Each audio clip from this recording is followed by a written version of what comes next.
Olá, como eu prometi por e-mail, eu vou fazer essa aula de fundamentos, né, pelo menos fundamentos básicos da biomecânica que a gente vai precisar bastante na musculação. Tá? Então é uma aula que eu estou dirigindo especificamente para nos atender na disciplina de musculação.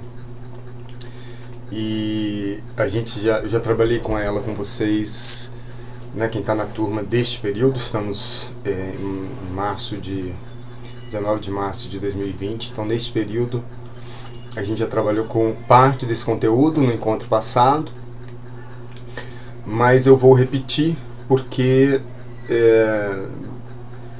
é um conteúdo relativamente complicadinho, né? São muitas informações, muitos conceitos, então eu vou repetir porque se vocês precisarem é só reacessar, né? Assiste e reassiste sempre que achar necessário, tá? Então,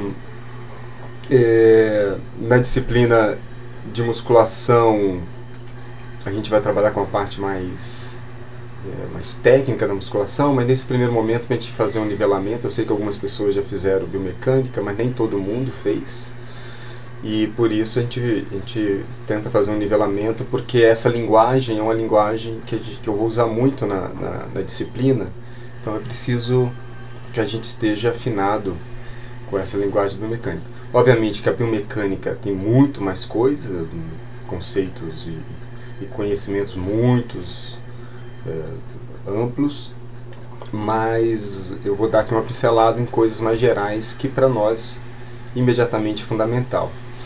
Já não sei se vocês estão ouvindo aí, mas a gente está com obra aqui no prédio. Aliás, essa obra já tem um tempão e vai levar ainda um tempão. E também estou em casa e de repente há um risco razoável das minhas meninas invadirem o meu escritório ou gritarem. Então não se incomode com isso, por favor, porque faz parte. Bom, então vamos lá.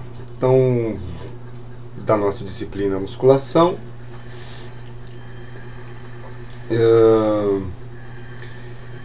e aí eu comecei falando para vocês sobre o que contribui para a produção de força. Então, produção de força, há vários componentes que participam, que contribuem para a produção de força. A coordenação neuromuscular é fundamental, propriedades intrínsecas ao músculo.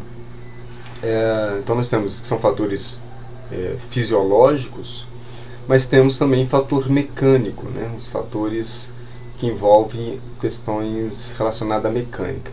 Esse conteúdo aqui, coordenação neuromuscular e propriedades intrínsecas ao músculo e muito mais coisas, eu trabalho especificamente na disciplina de treinamento de força, que alguns de vocês já fizeram e outros farão. Então isso a gente vai detalhar lá com mais calma.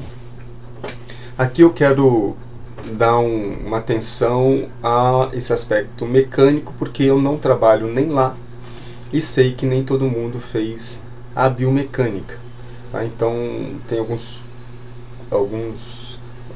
conhecimentos aqui que fica muito difícil em trabalhar a musculação se a gente não souber pelo menos essas coisas mais básicas aqui. E uma coisa que contribui muito para a produção de força é o torque. Torque é um conceito simples, que é força, né, ou carga, ou peso, uma resistência, vezes uma distância. O torque é a mesma equação de trabalho, só que o torque refere-se a um movimento rotacional, tá? Diferente do trabalho. Então o torque é uma medida de trabalho rotacional, que é específico, é o que acontece, por exemplo, no nosso sistema articular, né, que trabalha basicamente um movimento circular.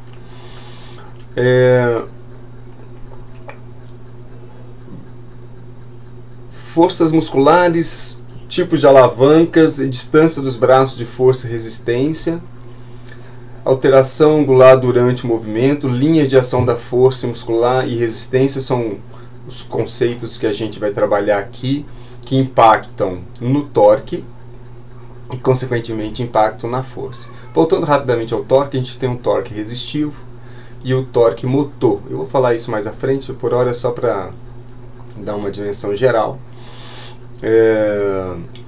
Mas o torque será influenciado pelos tipos de alavanca e a força, né? A força será influenciada pelo tipo de alavanca, as distâncias de braço de força e resistência, que por sua vez esses braços são alterados à medida que a gente altera o ângulo do movimento,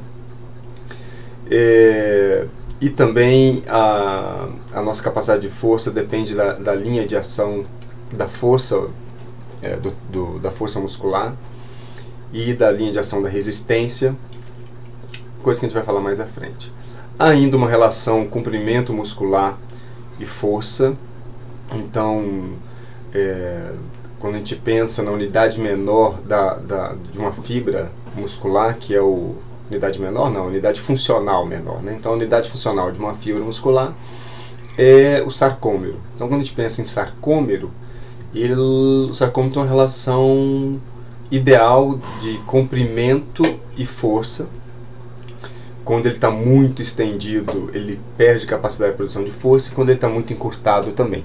Obviamente que isso a gente pode transpor para o próprio músculo. Um músculo muito encurtado tem menor capacidade de produzir força, um músculo excessivamente alongado também, e tem um comprimento ótimo de produção de força.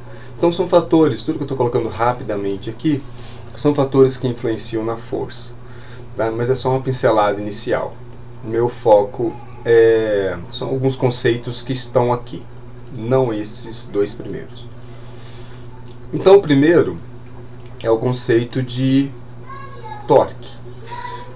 Torque é a tendência de uma força causar rotação em torno de um eixo específico, né? Então torque é igual a força vezes a distância. Muitos chamam, quando eu digo muitos, várias literaturas também chamam de momento. Aliás, é um termo até mais comum no inglês, momento de força. Mas é algo relativamente simples, né? A tendência de uma força causar rotação, que é o que acontece no âmbito articular, em torno de um eixo específico. Vou mostrar mais adiante, vai ficar fácil de entender. Então, rapidamente, a gente vai voltar a falar de torque, tá? Por hora eu estou só dando uma pincelada em algumas coisas. O torque é essa equação, é bom que vocês possam já memorizar isso. É uma equação bastante simples, né? Força vezes distância, ou carga vezes distância, peso vezes distância, porque depende. Peso é uma medida de força, né? Falando de alavanca, que é um conceito importante para a gente vai falar bastante na disciplina. Alavanca é um sistema em que uma haste rígida é rodada sobre um eixo ou ponto fixo, que alguns chamam também de fulcro. Eu particularmente prefiro chamar de eixo, mas alguns chamam de ponto fixo. Fulcro depende da literatura. Eu comentei, né, isso com quem está fazendo disciplina agora. Aliás, obviamente, a maior parte das coisas aqui eu já falei, e vou tentar não ficar repetindo, né? Essa aula eu vou deixar ela pública, né, depois no canal do YouTube. Então outras pessoas de outros locais poderão assistir também, e muito provavelmente em outros períodos.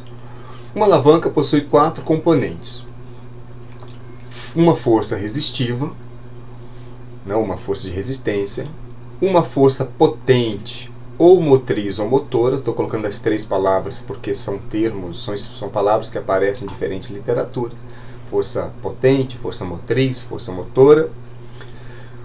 Composto também por uma haste, né, ou uma barra. No caso do nosso corpo, a haste é o próprio osso, né, e o eixo que no nosso corpo é a articulação. Mas uma alavanca, obviamente, é um componente mecânico que a gente encontra na natureza ou pode se produzir, mas que também acontece no nosso corpo na medida que eu tenho o osso como uma haste, uma barra, a articulação como um eixo, e eu tenho a musculatura como força potente, ou força motora, e um peso que eu vou enfrentar, que eu vou vencer, que a gente chama de força resistiva. Então uma alavanca é composta por esses 4 componentes aqui.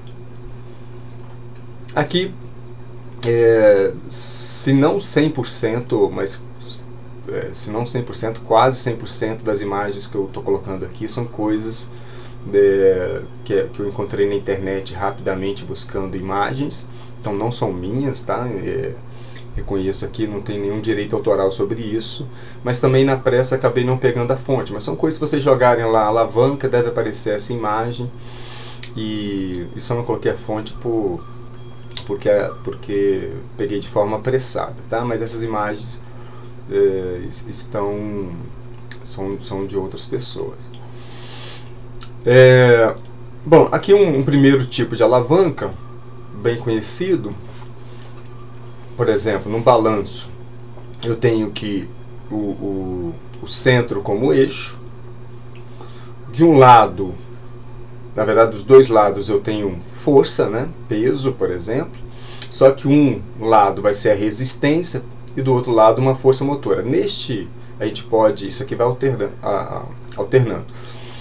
Mas nesse momento, você imagina que essa pessoa aqui está forçando para baixo, então ela passa a ser a força motora, a força motriz, e do lado de lá, a pessoa, o peso que está lá, a resistência, e aqui o eixo. Mas pode-se alternar isso. E aí, se essa pessoa força para baixo, passa a ser a força motora, e aqui a resistência. Então esse é um tipo de alavanca. E outro tipo de alavanca, né, uma tesoura, resistência na periferia, quando você vai cortar alguma coisa, o eixo no centro, e no outro extremo uma força motora, que é a força que a gente coloca com os dedos. Aqui algo parecido com o primeiro exemplo, uma força motora, um eixo e uma resistência. Então aqui eu tenho um tipo de alavanca, percebam que elas têm a mesma característica, o eixo sempre no centro e as forças nos dois extremos. Esse tipo de alavanca é chamada alavanca tipo 1 ou interfixa, porque o ponto fixo está no meio, então ela é chamada de interfixa. Aqui embaixo, um outro tipo de alavanca, e aí já muda a posição dos componentes da alavanca, porque neste caso o eixo está numa periferia, no centro eu tenho a resistência, e no outro extremo, na outra periferia, eu tenho a força motora. Então, diferente da primeira, a resistência agora está no meio, tá? E a força motora aqui. Outro exemplo desse tipo de alavanca é uma chave de boca como essa aqui, onde a força está aqui. Neste caso, a resistência e o eixo estão muito próximos, mas ainda assim se interpreta aqui no âmbito da física que o eixo está numa periferia, tá? E a resistência quando eu digo no meio, não quer dizer que a resistência precisa estar no meio. Na verdade, a resistência está nesse caso está entre o eixo e a força. Mas, por exemplo, essa resistência do carrinho poderia estar bem aqui na ponta, né? Eu poderia botar o peso todo aqui, né? Se fosse uma pessoa, poderia sentar aqui e a resistência estaria bem próximo do eixo. Então, não entenda, embora eu tenha falado do meio, mas na verdade, neste caso, a resistência está entre o eixo e a força motora. É o caso aqui em que a resistência não está exatamente no meio, né? Está próximo. Outro exemplo, eixo na periferia, resistência no meio e a força motora no outro extremo. Então isso aqui é uma alavanca do tipo 2, também porque a resistência está entre os outros dois, isso é chamado de interresistente. Resistência estando entre os dois, chamado de interresistente, ou alavanca do tipo 2. E por último, a alavanca do tipo 3, que é a mais comum no corpo humano, é o tipo de alavanca mais habitual, a maioria das articulações tem esse tipo de comportamento, de componente, que é mais ou menos assim. Eu tenho agora o eixo, continua num extremo, mas entre o eixo no extremo, no outro extremo a resistência, e agora entre esses dois componentes eu tenho a força motora. Tá? Então o eixo aqui, força motora aqui e resistência na outra periferia. Tá? A gente vai ver que esse tipo de alavanca é a alavanca mais desfavorável na hora de produção de força, vocês vão entender isso por causa da ideia de torque, e é a que a gente tem como o mais comum no nosso corpo. Um outro exemplo aqui, parecido com esse, só que a resistência no outro sentido. Eixo lá na periferia, um extremo, força aqui e resistência aqui. Então eu ponho força aqui para jogar essa resistência, para pegar esse peso aqui na periferia. E um exemplo do nosso corpo está aqui, flexão, mostrando a articulação do cotovelo, onde eu tenho o eixo, obviamente o próprio cotovelo, eu tenho a musculatura flexora do cotovelo como força motora, e no outro extremo eu tenho a resistência. Então esse é o mais comum, e é um tipo de alavanca mais desfavorável, em que há sempre desvantagem mecânica nesse tipo de alavanca, e eu vou dizer mais adiante o que é vantagem e desvantagem mecânica, vai ficar mais claro. Para quem já fez isso, obviamente, quem participou da aula passada está só relembrando. Mas, por exemplo, aqui eu vou ter que fazer muito mais força do que o peso que está aqui. Tá? Isso é explicado exatamente pelos conceitos de torque, que eu vou mostrar mais à frente.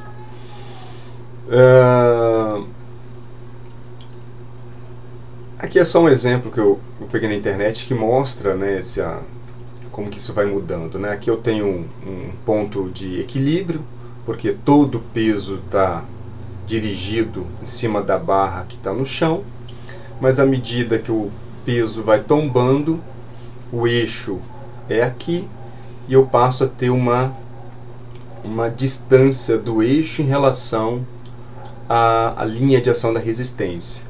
E essa distância aqui, que aqui eles estão chamando de braço de momento, que é o braço de alavanca, E aqui eu tenho um braço que dá uma dimensão da resistência.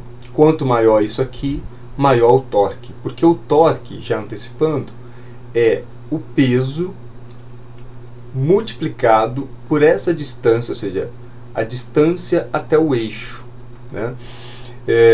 Quanto maior for essa distância aqui, como neste caso aqui, quanto maior for esse braço de alavanca, maior será o torque, porque o peso continua sendo o mesmo. Multiplicado por isso aqui que aumentou, eu terei um torque muito maior, que é eu precisarei, para segurar isso aqui, muito mais força neste momento do que aqui. E aqui muito mais. Até porque aqui, nesse exemplo, a pessoa ainda está apresentando uma outra característica, que é o braço de força aqui embaixo. Se tivesse lá em cima, ficaria mais fácil de segurar o peso. Mas enfim, isso aqui é só porque é uma experiência que possivelmente vários de vocês já tenham passado. A alavanca pode ser de 3 tipos. A primeira classe é a interfixa, quando o eixo fica entre as duas resistências. alavanca de segunda classe ou interresistente, quando a resistência, né, o peso, a força resistiva, fica entre o eixo e a força motora. E a terceira classe, ou interpotente, quando a força motora, a força motriz, fica entre o eixo e a força resistiva. Tá? Uma forma que eu uso para não esquecer isso é que, se você entende, por exemplo, o fixo como eixo, tudo que fica entre os outros dois componentes é o que dá nome ao tipo de alavanca. Então, por exemplo, o eixo fica entre os outros dois componentes, então a gente chama isso de interfixa. Nesse caso aqui, do tipo 2, a resistência fica entre os outros dois componentes, que é o eixo e a força potente, então a gente chama de interresistente. E nesse terceiro tipo, a força motora, a força motriz, fica entre esses outros dois, entre a resistência e o eixo, então a gente chama de interpotente. Então o que fica no meio, entre aspas, né, fica entre os outros dois componentes, é a palavra que vem depois do inter. Então interfixo, interresistente, interpotente. Não sei se eu consegui ser claro aqui. Mas é só o jeito que eu faço para lembrar disso, né? Se você quiser lembrar como primeira classe interfixa, segunda classe interresistente, terceira classe interpotente, como preferir. Aqui um exemplo de alavanca de primeira classe no nosso corpo, né? Não temos muitos exemplos, mas um exemplo é este aqui, onde eu tenho o eixo na região aqui atlanto-occipital. O peso da cabeça, se você pensa num centro de massa da cabeça, ele é mais à frente. Então eu passo a ter uma resistência à frente, e quem tem que segurar essa cabeça é a musculatura atrás. Então, por exemplo, numa situação de desmaio, a pessoa sempre cai com a cabeça, quer dizer, obviamente depende da posição que ela está, mas se ela estiver em posição anatômica, né, vertical, bonitinha, no caso de um desmaio, a cabeça vai pender para frente, vai tender para frente por causa da força da gravidade, porque o centro de massa da cabeça é mais à frente, ou seja, não é alinhadinho, portanto não há um equilíbrio. Isso explica em parte também por que ao final do dia você tem essa musculatura posterior que segura a cabeça tensionada, porque ela passa o dia inteiro segurando a cabeça, né? Então ela fica sempre em estado de tensão. Então no final do dia ela está sempre mais tensa do que no início do dia, tá? Porque o tempo todo segurando o peso da cabeça. Então aqui eu tenho da primeira classe, onde o eixo está no centro, uma resistência num lado e a força potente do outro, aqui tendo que segurar. O tempo todo nós estamos de forma inconsciente, nosso sistema de propriocepção vai mandando informação e o nosso sistema motor vai mantendo o equilíbrio e sempre gerando algum grau de tensão aqui. Um outro exemplo aqui, embora bastante exagerado pela distância aqui, né, que está dando, mas seria este caso do tríceps, que eu teria resistência aqui, eu teria um eixo neste ponto, e a inserção do tendão, que seria bem próximo do eixo aqui, na região do olecrano ali. Então não é tão distante assim. Isso aqui certamente é para ser mais didático para a gente, mas é um outro tipo de alavanca de primeira classe, tá? Onde o eixo fica entre os outros dois componentes. O eixo fica entre os outros dois componentes. Segunda classe, ou interresistente. Um exemplo comumente citado é este aqui, onde eu tenho, eu faço elevação do corpo usando a ponta do pé como eixo. Então, ao ficar nessa posição, como está aqui, o eixo é exatamente na ponta aqui do pé, nos dedos.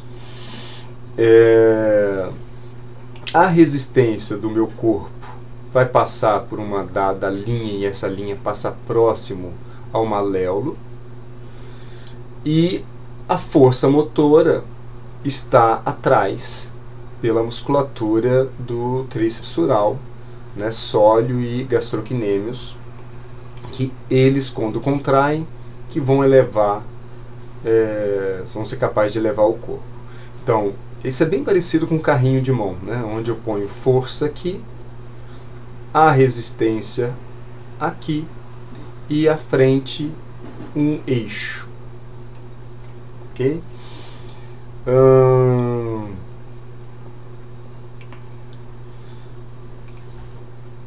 Tá, não tô lembrando agora outro tipo de exemplo. Esse é o mais habitual. E isso explica em parte por que essa musculatura consegue fazer tanta força.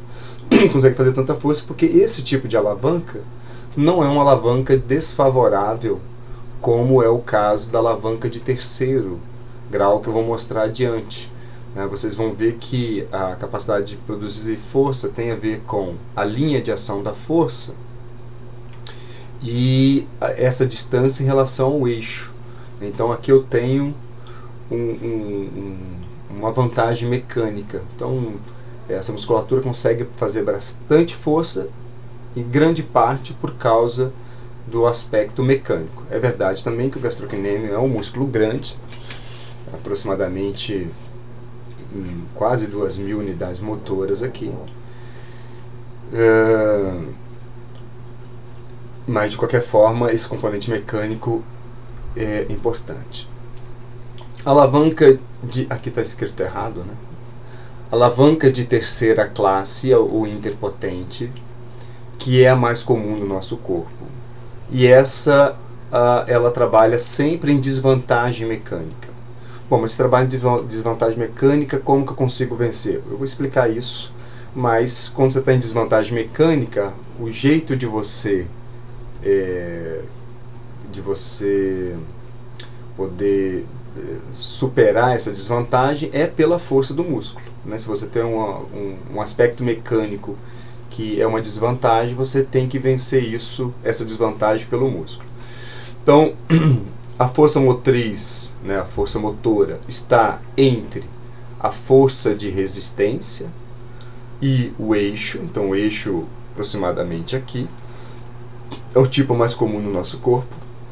Um problema desse tipo de alavanca é a desvantagem mecânica, como eu já antecipei, chamada de interpotente. Aqui eu estou dando exemplo do bíceps, mas claro, a gente tem outros músculos aqui, o braquioradial e o braquial. Deixa eu ver, agora já dá para eu começar a sinalizar umas coisas aqui para vocês. Como que a gente calcula o torque? O torque, ele é calculado pela resistência. Imagine que tem um peso aqui. Vamos imaginar que ele seja de 10 quilos. Vai ser esse 10 quilos multiplicado por essa distância. Essa distância é a distância deste peso até o eixo de movimento, tá? Na verdade, para ser mais técnico, é a distância perpendicular. O que significa? Eu tenho aqui o peso, uma linha de ação da força. Qual é a linha de ação da força? Não está passando aqui o ponteiro do mouse. Ou seja, no sentido do solo, quando eu estou trabalhando com peso livre, a linha de ação da resistência é em direção ao solo por causa da gravidade. Então, esse peso vai ter uma linha de ação, a linha de ação da resistência. Se eu traçar uma linha aqui,